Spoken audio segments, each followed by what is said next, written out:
Martha Hale believed she was invisible, and for 3 years that invisibility protected her. While the world forgot Arthur Bennett, she became the quiet force holding his life together, managing his decline one day at a time. No one paid attention to her steady presence.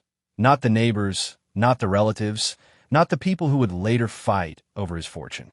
But the moment Arthur Bennett died, Martha Hale's name exploded into court files, headlines, and accusations. Overnight, she transformed from an unnoticed caregiver into the center of a $2.5 million war, where loyalty was questioned, blood was weaponized, and every step she had taken inside his house was suddenly put on trial. The woman entered his life quietly, without attention or ceremony, at a point when his world had already begun to shrink. Age had slowed his body, illness had weakened his strength, and the once busy house now echoed with long hours of silence. He had lived there for decades, surrounded by objects that carried memories, but very few people remained to share them. His days followed a fragile routine shaped by medication schedules, limited movement, and frequent exhaustion. That was when the caregiver was assigned to him, introduced as a practical solution rather than a lasting presence. At first, her responsibilities were simple and strictly professional. She assisted with basic tasks, monitored his condition, and ensured his needs were met according to instructions left by doctors and family members. She did not interfere with his personal affairs or question decisions. Neighbors occasionally noticed her arriving early in the morning and leaving after sunset, always moving with purpose. Nothing about her behavior suggested ambition or expectation beyond her role. As weeks passed, the man's reliance on her grew naturally. His health required more attention, and fewer relatives appeared to offer support.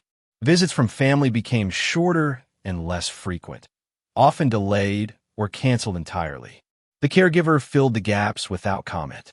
She kept the house running, organized medications, prepared meals, and ensured medical appointments were not missed. The home slowly regained structure, even as his body continued to weaken. Security cameras installed around the property captured this quiet transformation. Day after day, the footage showed the same figure unlocking the door, adjusting curtains, and moving through the house with familiarity. There were no signs of conflict or manipulation, only consistency. At this early stage, no one could have predicted how deeply her presence would alter the course of his final years. Time moved differently inside the house as the months stretched into years. The man's condition continued to decline, not suddenly, but in small, steady ways that required constant attention. Simple tasks became difficult, and moments of strength grew rare. During this period, the caregiver's presence became essential rather than optional. She adjusted her schedule to match his needs, often staying beyond her assigned hours when his health demanded it. The routine they followed became predictable, built around care rather than convenience. Family members appeared less often as time passed. Holidays came and went with brief visits or none at all. Phone calls replaced physical presence, and even those became irregular. The caregiver remained, filling the empty spaces left behind. She handled transportation to medical appointments, kept detailed records of medications, and ensured the household remained functional. Bills were paid on time, supplies were stocked, and the man's environment stayed calm and orderly. These responsibilities were taken on gradually, without formal announcements or demands. Security footage from this period later revealed a clear pattern. The caregiver was seen entering the property nearly every day, sometimes multiple times. She arrived early, left late, and returned when needed. The man's relatives, in contrast, appeared rarely on the recordings, their visits brief and infrequent. The cameras did not capture moments of drama or confrontation, only repetition and commitment. Financial records showed nothing unusual during these years. Her payments remained consistent with her role, and no unexplained transactions occurred. Medical notes confirmed the man's condition required increasing levels of care, all of which were being met. What stood out was not excess, but stability. The caregiver had become the one constant in a life that was otherwise fading. The change began quietly, without announcement or warning, hidden within ordinary paperwork and routine decisions. As his health worsened, the man became increasingly aware of how limited his time was. Medical assessments showed his mind remained clear even as his body failed him. During this period, he started reviewing documents he had not touched in years, including financial records, property deeds, and estate plans that had been prepared long before his condition declined. These papers reflected a past life, one that assumed family would always be present. The caregiver was not involved in these decisions, nor did she initiate any conversations about inheritance or money. Records later showed that the man contacted legal professionals on his own, requesting updates to his will. Appointments were scheduled privately, and the process followed standard procedures. Witnesses confirmed he was calm, aware, and deliberate. There were no signs of pressure or confusion during these steps, and no evidence suggested anyone influenced the outcome. When he updated what was finalized, its contents were unexpected. The majority of his assets, totaling approximately $2.5 million, were reassigned to the caregiver. This included savings, investments, and partial ownership of the home. Smaller portions were left to family members, but the shift in priority was unmistakable. The documents clearly stated his reasoning, emphasizing gratitude, loyalty, and consistent care during years of isolation. The change remained unknown until after his death. Life in the house continued as it had before, guided by routine and declining health. The caregiver continued her duties without any visible change in behavior or expectation. She did not alter her lifestyle, request additional compensation, or display awareness of what had been arranged. It was only after the man passed away that the truth emerged. Legal notifications were sent, and the will was read. The reaction was immediate and intense once the contents of the will became known. Family members who had remained distant for years suddenly reappeared, united by shock and disbelief.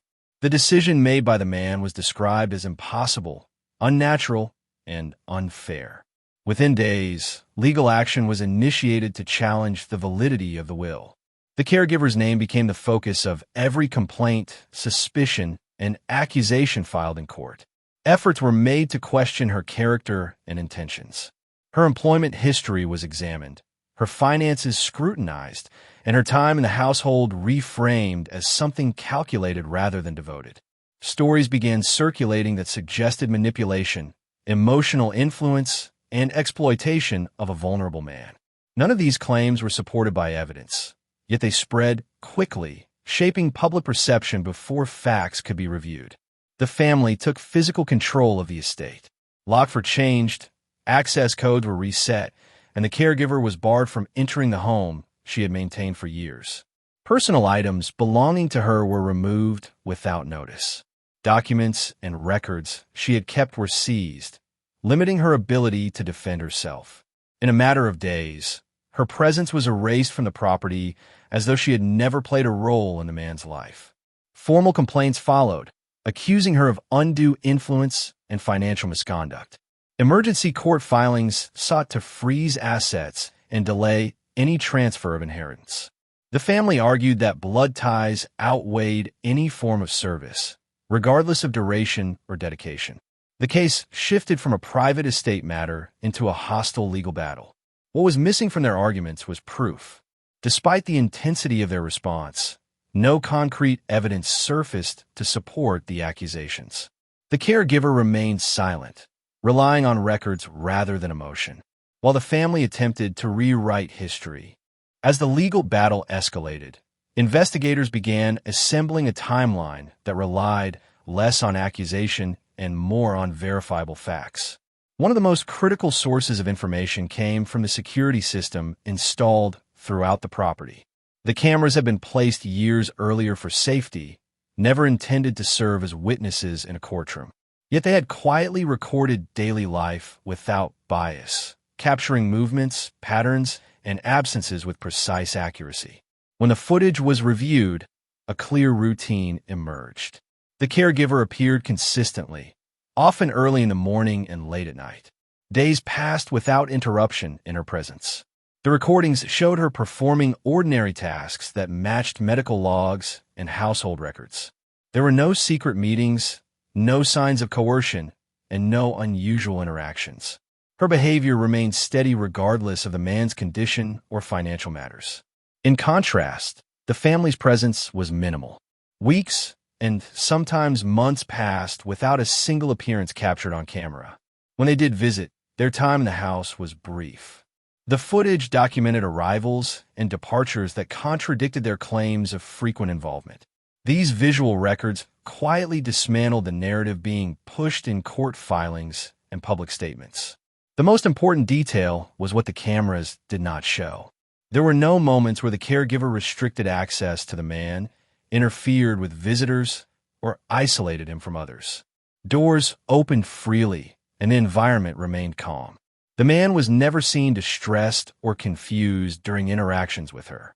As segments of the footage were cataloged and time-stamped, the case began to shift. Objective evidence replaced emotional arguments. The recordings did not speak in words, but they revealed truth through consistency. What had been dismissed as routine caregiving now stood as documented proof, and the family's attempt to erase her role began. Beyond the security footage, investigators turned their attention to written records that could confirm or contradict what the camera suggested.